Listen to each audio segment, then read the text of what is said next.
সড়কের ধারে আছে সবুজ চারণভূমি, তার সাথে ছোট পাহাড়ি দৃশ্য এবং নদী। খানিক পর সড়কের আড়ালে হারিয়ে যায় মেঘের দল, আবার পথ চলতে উকি দিয়ে ওঠে।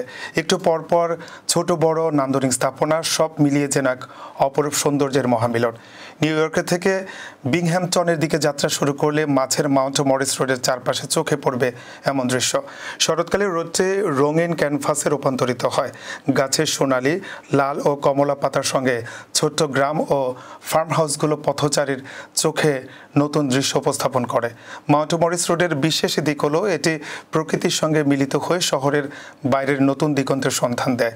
প্রতিটি বাঁক, প্রতিটি পাহাড়ি ঢাল, প্রতিটি নদী পথ, প্রতিটি ছোট গ্রাম সবই এক মনোমুগ্ধকর গল্পের অংশ।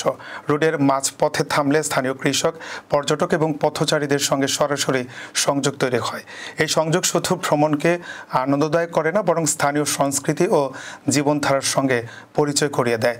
রোডের সবচেয়ে বড় আকর্ষণ হলো লেচ ওয়ার্থ স্টেট পার্ক, যেখানে ঝর্ণা, পাহাড় ও নদীর পাশে হাঁটার পথ ভ্রমণকারীর মনকে শান্তি ও আনন্দে ভরে তোলে, যা যে কারো অশান্ত মনে প্রশান্তি বয়ে আনতে পারে।